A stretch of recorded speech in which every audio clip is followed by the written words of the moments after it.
God, we thank you for this time that we can really share your word and meditate on your word and learn. We all learn from the Holy Spirit how to pray and how to pray. Thank you, Father. Help us, everyone, to be better and better in prayer and to be closer and closer to you and become the men and women you want us to be. In Jesus' name we pray. Amen. Amen. Today I'm going to share practice prayer. And the very first verse I want to share is in Psalm 104. It's in the bulletin.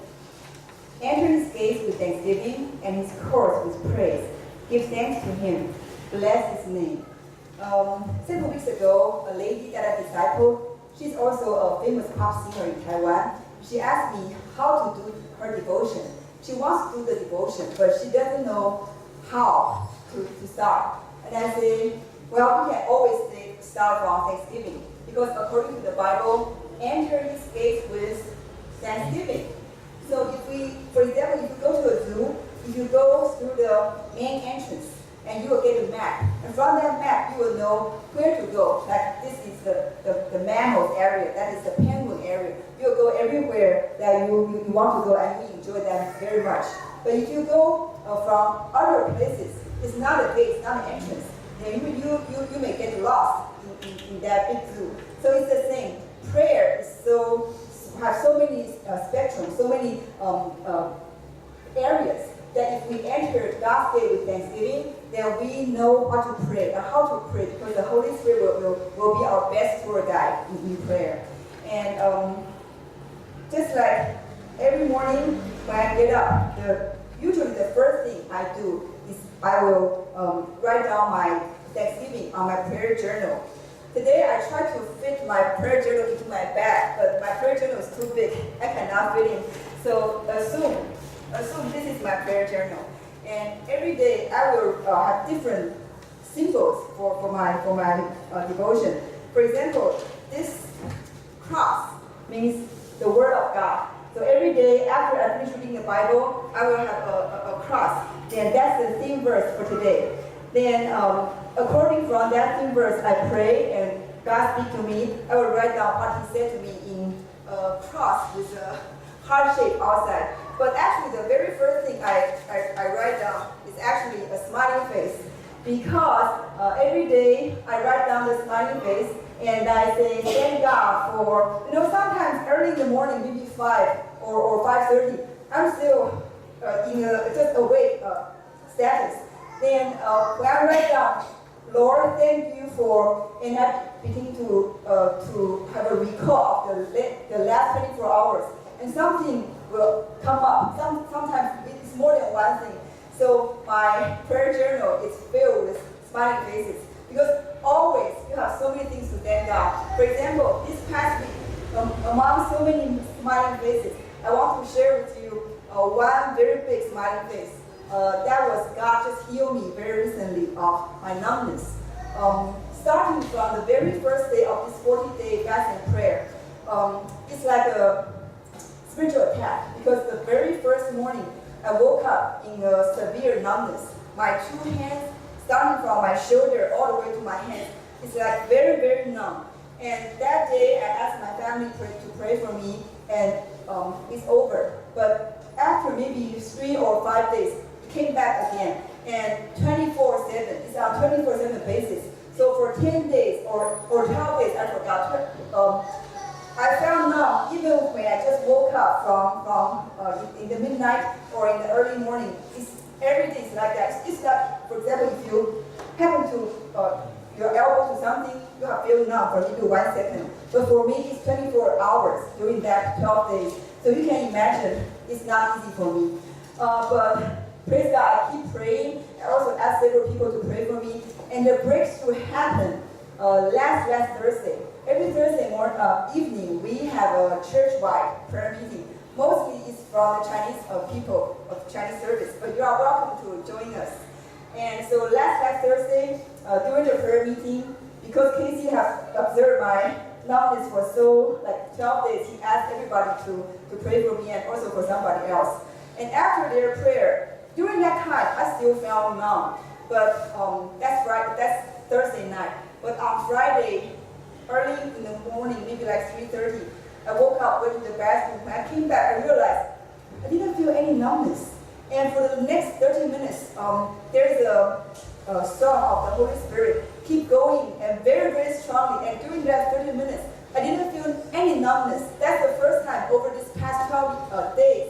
So I was so excited. And ever since that morning, Friday morning, I didn't feel numbness every morning when I wake up, which is such a blessing. Although I still feel some numbness during the rest of the day, but every morning when I woke up, no numbness.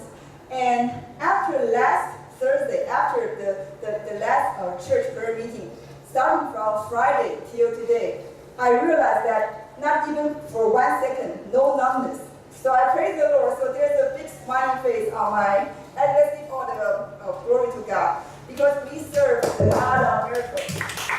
Hallelujah.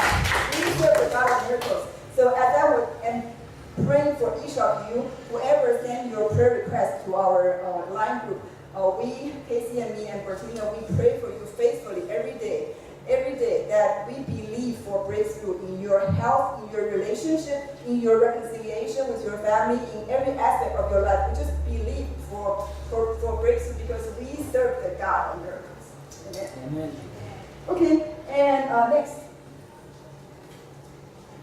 So in prayer, although there are many areas, but basically can be 4 areas: adoration, confession, thanksgiving, and supplication.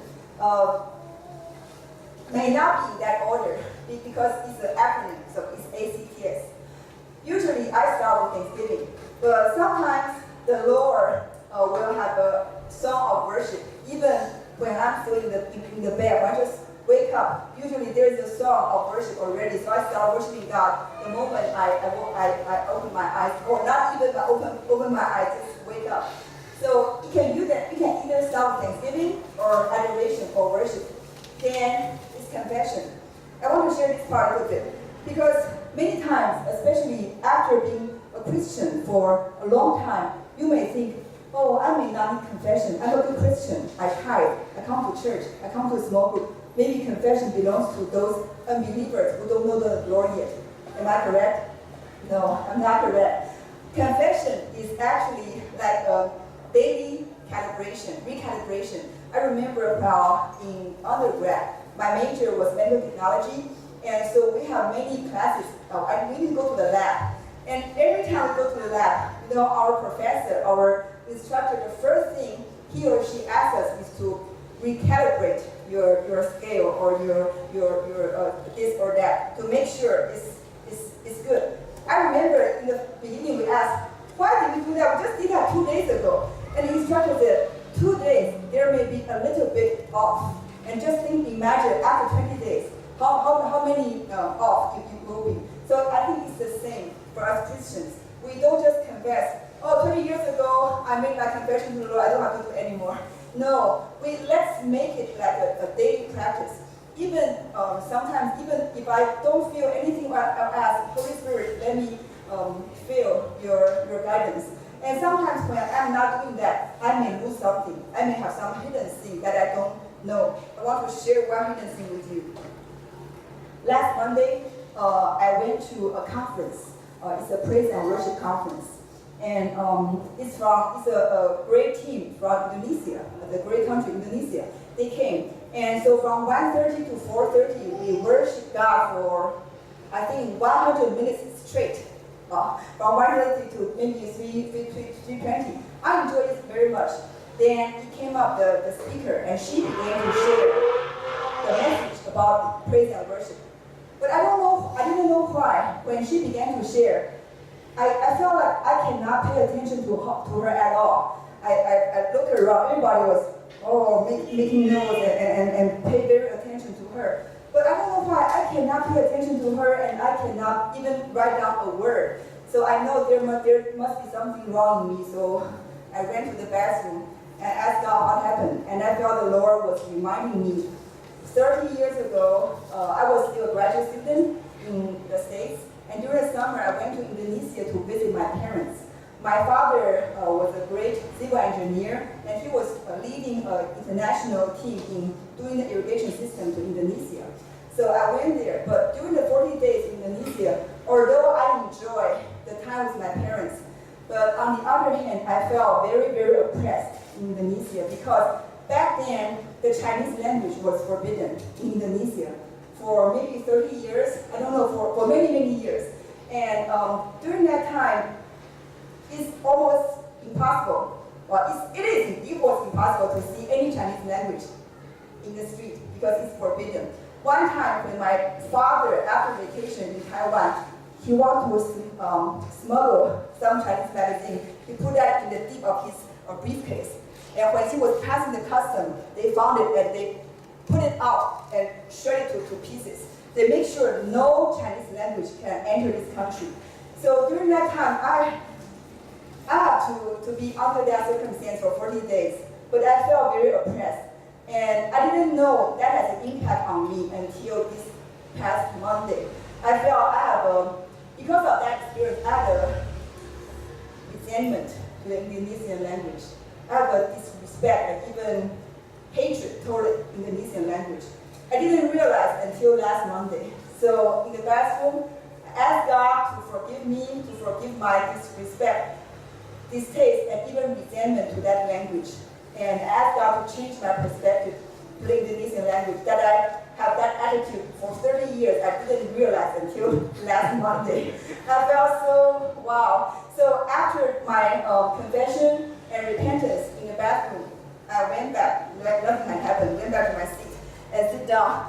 And you know, the next thing was everything she shared has a different light. Oh, it's so great, it's so great. I began to make notes in so many things of what she shared. So I think, number one, confession is so important. Number two, God is so great. Even a sin that I had for 30 years that unknown to me, but after I made confession to Him, He forgave me. And he gave me ears to hear and heart to receive whatever the speaker was sharing on the stage. So I thank God for receiving my confession. It's just like 1 John chapter 1 verse 9. 神是信实的，是公义的。你若将他认你的罪，他必要赦免你的罪吧。God is faithful and righteous. If you confess your sin to Him, He will surely forgive your sin. And the next is supplication. Supplication. I think most Christians do supplication. Ask for yourself or including ask for other people, which is called intercession. And the next thing is practice prayer reading. In practice prayer reading, they are as simple as 1, 2. Not 3, just 1, 2. Number 1, read the Bible aloud. Number 2, pray the scriptures. So read the Bible aloud. You can read it once or twice or 3 times or more. Recently, I've been reading a book by Bill Johnson, and he was talking about his spiritual habits. And one is a book, so I can only share one point from that book. He said sometimes he will go to his church at night, and he will use, especially Psalms. He says Psalms is the prayer of the psalmist to the Lord. So he says sometimes he will use the Psalm to read the Psalm 20 times, or 30 times, or 40 times, until the Psalm becomes like the Psalm has entered his DNA, has entered his bones, has entered his thoughts, and he has become like he has the emotion of the psalmist, and he has the comfort and the proclamation and the response from the Lord. So I just encourage you to read the Bible aloud, not once, not twice, sometimes maybe 3 times or 5 times or even more. And after that, you can pray the scriptures that touch you the most. Let's read Psalm 84, verses 1 to 4. Let's read it aloud. How lovely is your dwelling place, O Lord of hosts. My soul longs, yes, thanks for the courts of the Lord. My heart and flesh sing for joy to the living God. Even the sparrow finds a home, and the swallow a nest for herself, where she may lay her young at your altars. O Lord of hosts, my King and my God, blessed are those who dwell in your house, ever singing your praise. Selah. In Hebrew, Selah means pause. So it's like after this passage, you pause and you meditate upon the Lord. And when I was reading that verse, verse 4, touched my heart the most. So I used verse 4 to do the step 2, the prayer scriptures. I will have this prayer. You can have your prayer too. I will read that aloud again. Blessed are those who dwell in your house, ever singing your praise. Blessed are those who dwell in your house, ever singing your praise. Hallelujah. Thank you, Lord. Blessed are those who dwell in your house. Blessed are those, Lita, Bertina, Casey, me, Kevin, Jialing, Brandon, everyone. I will just name the names I can think of. I will turn to my your list of names, and I will say your name. I said, blessed are those who dwell in your house, ever singing your praise. Ever sing your praise. It means that even though the circumstance is not favorable, even we have some challenging circumstances, but we can be ever singing your praise, because you are our strength, you are our fortress, that you are always the help in time of need. Amen. So we can really practice the presence of God next. We can really practice the presence of God using the Bible verse of that day, or using a song. Psalm 84 is really great. The next is from 5 to 8. Next, let's read. Blessed are those whose strength is in you, in whose heart are the highways to Zion.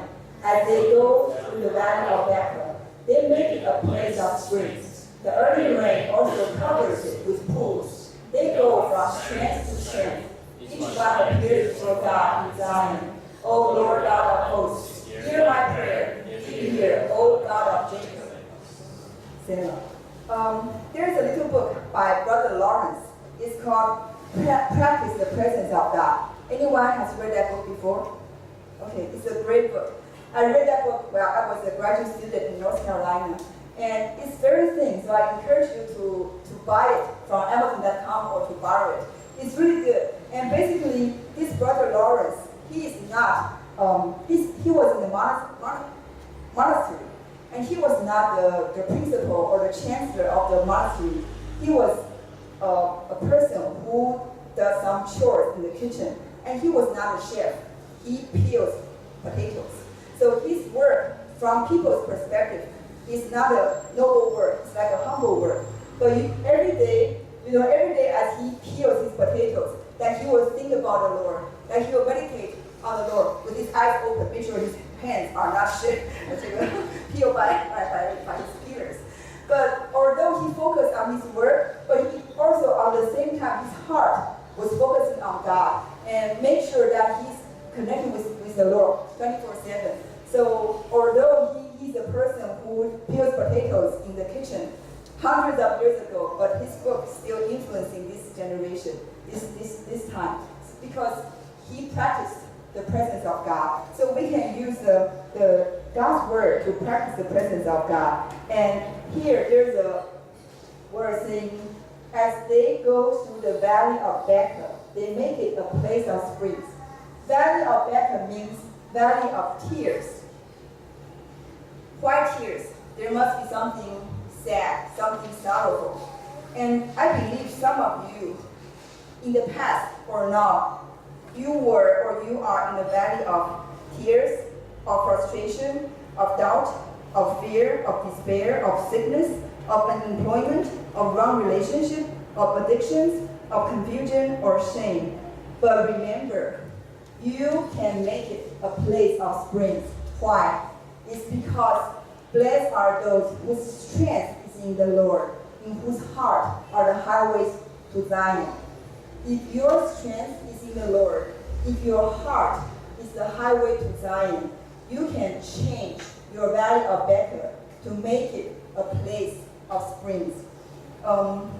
This morning in the Chinese service, we sing a song, and one lyric line goes like this. In the depth of grace, all the burden has become light. And I believe that as we dwell on the Lord and our strength is in God, our heart is the highway to Zion, and our burden will become light. Just like 6 years ago, Samuel is my older son, He's a sophomore now. 6 years ago, he's still 8th grade. And during that time, he had some friends who really like to go to places and to eat and to spend time not studying but playing or maybe singing KTV. And I remember he was on some math camp school every week for 2 days. It's over at 9 o'clock, but every time when he came back, it's 11. And I asked him, why did it take you so long to be outside? And he said, oh, I went to the market to eat. And I don't know, he can eat so much, eat for 2 hours. So one time I was thinking, maybe I should stalk him. But then I think, oh, it's not a good idea for a Christian mom to stalk his own son, to her own son. So it's not a good idea, it's a bad idea. So I quickly forget that idea. But one day while I was praying, I said, Lord, 我变长默契 it's beyond my scope. But I felt the Lord said, it's beyond your scope. 但是我无远佛界, but it's within my scope. It's within my scope. So I laughed when the Lord said it's within my scope. I felt so relieved and so released. So I prayed. I did my prayer walk in his school almost every day during that 1 year. And praise God, the 3 months before the high school entrance exam, God changed him drastically. And he went into not so bad public school. And all the years he went into NTU, the best in Taiwan, and now he's a mechanical major student, a sophomore in NTU. So I praise God for all he has done in our home. And I also want to share another thing. In so many valleys that I mentioned, there's also a valley of shame. A couple of weeks ago, I was listening to the sermon of Pastor Stephen Furtick. Have you heard of his name? Okay. And he said he read a book. According to that book, sorry, I forgot that book. I only remember it, but it's not from him. It's a book that he read. According to that book, shame is repeat. It's personal, it's permanent, and it's pervasive. And he had one very vivid example. He said one time I was having a vacation with my family on the beach. And we borrowed a game board from my mother-in-law. And while I was doing, I was publishing another book, so I was writing my book on the computer. My wife was doing something else. And my 8-year-old was jumping up and down on the game board. And within maybe 5 minutes, the game board was broken. And the 8-year-old boy was, oh, what's wrong with me? I always screw up everything. And when he heard his voice say that, he said, oh, that's repeat. That's personal. What's wrong with me? It's permanent. I always. It's pervasive. Screw up everything.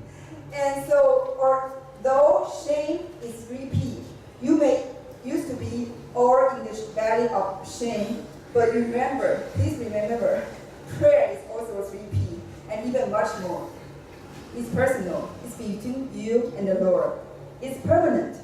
Even if you forget, but He will never forget. Just like the testimony of how the Lord has leading us in buying our house. Remember that I said in 2011, when I thank God for giving us the house in advance, I wrote down 5 requirements that we need for the house. And 8 months later, when we finally got that house, every requirement God met, even better, far beyond our imagination. And it's amazing because God has the best memory, it's permanent. But He will forget your sins. Once we make our confession, He will forget our sins and put that into the deep ocean. It's also pervasive. It's in every aspect of your life that God wants to provide you and protect you in every aspect of your life. So prayer is also repeat. Okay, so the next thing I want to share is practice persistent prayer. Before we share persistent prayer, I want to share a misunderstanding of God's word. While I was still a young Christian, when I read Matthew 6:7-8, I had a misunderstanding. Let's read together and I will share. And when you are praying, do not use meaningless repetition as the Gentiles do, for they suppose that they will be heard for their So do not neglect them, for your Father knows what you need before you ask Him. So as a young Christian, when I read this, it said, do not use meaningless repetition as the Gentiles do. I was thinking, oh, so I cannot ask twice. If I pray for my midterm exam tomorrow, I can only pray once. I cannot pray a second time because of repetition. That's my misunderstanding many years ago. But later I realized I had a big misunderstanding because there's a pastor, he explained this passage. He said, here, the meaningless repetition as the Gentiles do is something like, for example, a Buddhist. He may say, he may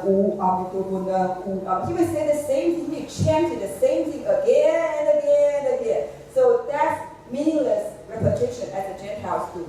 But what is the right way in understanding God's word? In terms of this passage, let's read the next passage and you will know. It's in Luke chapter 11. Then he said to them, suppose one of you has a friend and goes to him at midnight and says to him, friend, lend me 3 loaves, for a friend of mine has come to me from a journey and I have nothing to set before him. And from inside he answered and said, do not bother me, the Lord has already been shot, and my children and I are in bed. I cannot get up and give you anything to tell me. So even though you will not get up and give anything to his friend, yet because of his persistence, he will get up and give him as much as he needs.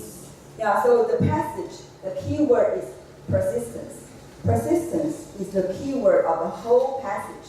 When the Lord was sharing this parable, you know, that person in this parable, he's already on bed with his children, which means he took a shower, he finished everything, he had supper, he brushed his teeth, he finished everything. He was on bed with his children. He doesn't want to get off the bed. But why did he decide to get up and give him as much as he needs? Because his persistence.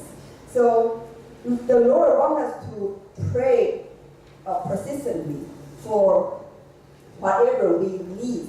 You know, as parents, we all know there's a difference between what you need and what you want. I think as teachers, as principals, you all know what children need and what children want are different. For example, a 5-year-old may say, Daddy, I want 1,000 candies. That's what he wants. But 1,000 candies, is that what he needs? I don't think so. Maybe 1 candy a day or 1 candy a week. Depends on your standard. So what you need is different from what you want. So here, use a very specific word. Give him as much as he needs, not as he wants. So if we keep praying, and if that's the Lord's will, according to our needs, He will give to us. Just like in the next passage, which is cited very often. Jesus said, and I tell you, ask, and you will be given to you. Seek, and you will find. Knock, and you will be open to you. For everyone who asks receives, and the one who seeks finds, and to the one who knocks, he will be open. Just like I can have a little illustration in this passage. When I was a young Christian, I thought, oh, there's no difference. Ask and seek and knock. What's the difference? Then one day, while I was meditating upon this verse, I had this following illustration. It's like, for example, you are an 8-year-old little boy or girl, and you woke up, and your mom, you are in the dining room, your mom in the living room, and say, Mom, would you make me some breakfast? So you are asking your mom, and your mom says, sure, I'm going to make you breakfast, pancakes and eggs. Okay, so you have your breakfast. That's ask. What about seek? You get up, you go to the dining room, you look around, your mom is not in the house. So you go out to the yard. Oh, she's doing some gardening. Mom, would you make me some breakfast? Yeah, sure, I'll be there in 2 minutes. So that's seek. In the very first step you ask, but you didn't see anybody, so you seek her face. Then in the backyard, you saw her face. What about knock? You get up to the dining room. Mom is not in the living room. You go to the backyard. Mom is not in the backyard. Then you realize, oh, she's taking a shower in the bathroom. So you knock. Mom, after the shower, would you make me some breakfast? And your mom said, okay, sure, 20 minutes later. So, of course, God does not take a shower. It's an illustration, which means, there are different levels of prayer. You ask, you seek, and you knock. Sometimes, for example, I remember I have a friend who was also my schoolmate in North Carolina. And she shared how God has taken care of her when she was a baby Christian. She said when she was a baby Christian, one day she got very hungry. And you know, in North Carolina, if you don't have a car, it's like you don't have legs. And she doesn't have a car, and she said she doesn't have legs. And her home is so far away from any supermarket. And she said, oh Lord, I really want to have some cookies now. But I don't have anything to make cookies. And in my pantry, there are no cookies. But Lord, oh, I really want to have some cookies. So he was asking for cookies. It may be a very funny prayer, but that's truly her prayer. And she said within 5 minutes, somebody knocked on the door. Guess who? Her whole family all of a sudden came to visit her with a big basket of cookies. And he said, hallelujah, Lord, you are so good to me. So when she was a baby Christian, she asked, and God gave her. And she said, I don't know if after I believing the Lord for 5 years, it's not that fast. I said, yeah, because the Lord wants to train your muscle of faith. It's not every time after 5 minutes, cookies, chicken legs, spring. God is not your delivery boy, okay? So when we pray, we need to know that there are different levels of prayer. That when we pray, we need to know that He's the Lord. God is not our genie. Genie is that when you do this to your lantern, Master, what would you like? I want chicken leg. 1 dozen of chicken legs. God is not like our genie. He's the Lord. We are His children. We are His friends. We serve Him, not He serve us. So it's different. So let's be patient. If we pray for something, you may say, oh, I prayed for this for 10 years, but nothing happened. So maybe it's on the way. Maybe the answer. So God always answers our prayer. It's either yes or no or wait. So let's be obedient to God's leading, and let's be joyful in this process, knowing that He knows what's best for us. Amen. And so somebody asked, what's the spelling of pray? Of course, everybody knows P-R-A-Y, but there is another spelling of pray. It's P-U-S-H. It's pray until something happens. Yes, most of you know that. Yes, it's pray until something happens. You pray and pray and pray until something happens. I remember when I first got married, the first year, one thing bothered me and Casey very much was that I had an issue of anger. I had an anger issue from my mom's family line. My mom, my grandma, when they had a fight with their spouse, they became horrible, and same with me. So in the first year, Casey found out that there's no way out. We are already married. We don't get divorced. We don't commit suicide, so there's no way out. Yeah, what do we do? But praise the Lord. Here's one sentence for marriage. 没有后门，只有天梯. For marriage, there's no back door, but there's a heavenly ladder, which means that when you have some problem, some issues in your marriage, you don't open your back door and say, let's have divorce. No, it's not the Christian way. We have a heavenly ladder. We can always go to God. So a year after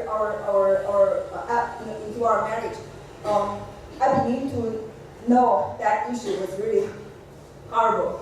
So I began to pray. I asked God to sever the ungodly ties between me and my mom's family line. I asked Him to keep the godly bonding between us, but to sever the ungodly ties. Because you know, between two people, there can be godly bondings and ungodly ties at the same time. So I don't want to sever the relationship with my mom, definitely not. But I asked God to keep our family bonding while sever the ungodly ties. It's like a surgery. If you do surgery, you want to keep the important nerves and veins there. You don't want to sever everything. After the surgery, the patient become paralyzed. You don't want to do that. But our God, He's the best surgeon. He's the best of the best. So he can keep our family godly bonding and sever ungodly ties of anger, outrage, this and that at the same time. So I prayed that prayer many, many times. I don't know, thousands of times. It's countless. Until several years later, Casey looked me in the eye and he said, "Wow, prayer works." So praise the Lord.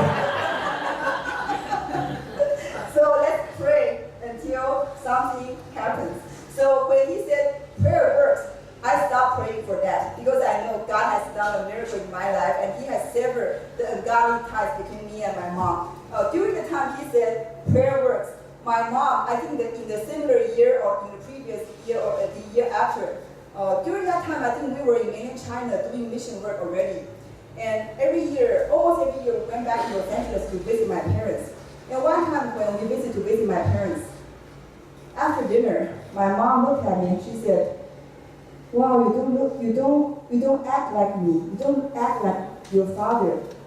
You are not like our daughters. I think you are God's daughter." I said, "Hallelujah, praise the Lord."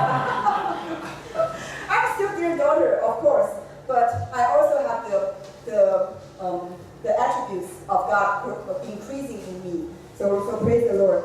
And next verse I want to share is Ephesians 4:27.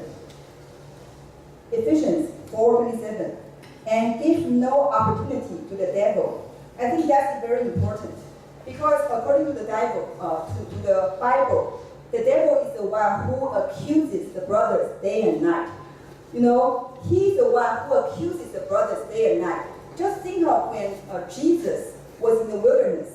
Even the devil has tried to tempt him for 40 days. In the beginning, I think only after the 40 days, the devil came to tempt him. But then I checked the Bible. During the 40 days, the devil tried to harass or to tempt Jesus during the 40 days. If the devil even tried to tempt or to do something bad to Jesus, how about us? We all need God's protection every day, and we make sure we give no opportunity to the devil. What should we do if accusation or lies come up? I think one of the biggest trick of the devil is lies and accusation. For example, while I was still a PhD student in North Carolina, I finished all the courses and I need to do my dissertation. But after I finished some theoretical part, I want to do the simulation using computer. But something happened. I got stuck. There must be at least one bug in my language. I cannot get the result I want. So I got stuck for I think at least 1 year. Finished all the course and no progress in the PhD dissertation. And sometimes I felt frustrated, but I still proclaim there's a Bible verse in Jeremiah 33 verse 3. 你求告我，我就应允你。You ask me, and I will answer you and tell you the big and difficult things. It's in Jeremiah 33 verse 3. I paste that verse on my desk and I proclaim that verse every day. And during that time, many times the devil has accused me or say the following lie to me: "You are worthless. You are useless. Look at you. You have been in the PhD program for so many years. You are worthless. You are useless." Day and night, for I don't know how many times I heard this accusation. I think in the first, I don't know how long, 3 months or even longer, I just listened to that accusation. And I believe, I'm useless. Yeah, what do I do? I've been in the PhD program for 4 years already and still I got stuck. So I kind of agree with the devil. And you know, there's one word, it's not here, but I hope you can write down if you don't know the word. There is power in agreement. Please tell your neighbor, there is power in agreement. This is so important. There's power in agreement, either agreement with God or agreement with devil. So back there, when I listened to the accusation, you are worthless, you are useless, I cannot believe, and I think, Oh, I'm worthless. Oh, I'm useless. Yeah, I finished my master book, but so far, so millions of people have their master. I cannot, I don't know how to go forward with my PhD dissertation. And I felt myself as a person with no use. That's the accusation and lie of the devil. But then I share with Casey and Casey pierced that lie. And he said, you cannot listen to the devil. So whenever the devil was accusing me of you are worthless or useless, I do the following three things. I rebuke the devil, I praise God, and I rebuke the devil, I proclaim God's promise and truth, and I praise God. So make sure you do that right away. You don't wait until a day, or you don't wait till, oh, it's only Tuesday, I can wait till Sunday, I'll deal with this. No, you give no foothold to the devil. Because if you go give a foothold 5 days, and these 5 days, or 4 days, or even 1 day, those accusations will accumulate. Do you know accusations or lies? If you don't deal with that right away, it will accumulate, and you will grow bigger and bigger, not smaller and smaller. So make sure, one, if there's any accusation or lie comes up, you right away, shall we read that together? Rebuke the devil, proclaim God's promise and truth, and praise God. So after I realized it's the devil's accusation, I rebuked him. I said, devil, away from me. I am, then number two, I would say, I am useful, I am meaningful in the kingdom of God. Then I praise, Lord, I praise you because you have made me wonderfully and fearfully according to your image. I was made so wonderfully and fearfully. So every day, almost every day, I do the rebuke the devil, proclaim God's promise and truth, and praise God. And praise the Lord. Maybe after 1 month, that voice completely no more. No more accusations saying you are worthless, no more. And several months later, the breakthrough also through Casey. He laid hands on my eyes and asked God to open my eyes to see where's the bug. And when I went to the office, I saw the bug, and I debugged it, and I got my PhD after 6 months. So I praise God for Casey, the most important person in my life. So I also want to encourage you, whenever there's a lie or accusation, always do that. And next, last but not least, practice prayer evangelism. In prayer evangelism, you tell God about your neighbors. Then you tell your neighbors about God. Many times we want to share the gospel with somebody else before we pray for that person in front of God. So make sure that we tell God about our neighbors, about our friends. Then we tell our neighbors or friends about God. So we can always be praying for the salvation of our loved ones and neighbors, colleagues, and friends. And there's one very key verse. It's in Luke chapter 10. It's not from me, it's from Pastor Ed Silvoso. Anyone has heard his name? Pastor Ed Silvoso. He's a key pastor in Argentina, the revival of Argentina. In Luke chapter 10, shall we read the verses? Whatever house you enter, first say, peace be to this house. Whenever you enter a town and they receive you, eat what is set before you. Heal the sick in it, and say to them, the kingdom of God has come near to you. In those 3 verses, there are actually 4 steps. I have no time to finish the rest. I think I'll leave that till in May. But today I want to share those 4 steps. Number 1 is bless. Let's go back to the verse. Let's keep on focusing on the passage. Whatever house you enter, first say, peace be to this house. So you always bless people. You always bless your neighbors, your colleagues, your friends. You always bless them. So you can write it down. Number 1 is bless. Number 2 is fellowship. Whenever you enter the town and they receive you, eat what is set before you. So you have fellowship with them when you eat whatever is pancake, is chicken legs, or whatever they put before you. You just eat and enjoy. And number 3 is minister. Heal the sick in it. So number 3, after you spend time with them, you know their felt needs, and you can pray for their felt needs, and their heart will be touched. And number 4, after number 1, 2, 3, after bless, fellowship, minister, then you preach. You say, the kingdom of God has come near to you. Let me share a short testimony before I end. Feng Ya-sung, some of you know that she's the owner of Jack Mountain or Jack Wolfstein around the corner. Some of you are her customers. And 1.5 years ago, Bertini and I, we were doing operation blessing in the neighboring shops. And we went to every shop, including her shop. And when we came back, we asked the Lord, which shop owner or employee you want us to minister to? And her face came up. Among all the shops around this area, only her face came up. So God gave us some word of knowledge and wisdom. So we wrote it down, and together we went to her shop to pray according to those words of wisdom and knowledge, and we prayed for her. And she cried, and she said, that's exactly what I need.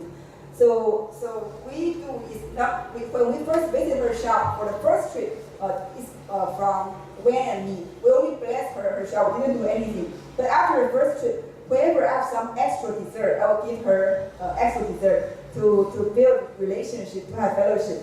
And so when the second trip with Bertina, I already have some fellowship with her. So we can minister to her needs and to her daughter's needs. So then she's willing to do one-to-one with me. And praise the Lord, starting from last January or February, we were doing one-to-one together. And in May, she got baptized. And now a very committed member in our Chinese congregation. So praise the Lord, hallelujah. So let's all pray, and we learned so many things about prayer. Let's all bow our heads and pray. Father God, we thank you for teaching us how to pray and what to pray, and we know there are so many things we can learn from you in the future. Father God, we just pray that everyone in this household, in this church family, that will always enter your gate with thanksgiving and with adoration. That we will always, every day, we'll ask the Holy Spirit to teach us, to let His light shine upon us, to know in which area we need to have repentance and confess before you. And Lord, we thank you, and we always pray for ourselves and also for our family members and for this country. And Lord, we thank you whenever the devil tries to accuse us, we right away rebuke the devil, we proclaim your truth, and we praise your name because we serve you. You are the God of miracles. Thank you, Jesus. Amen.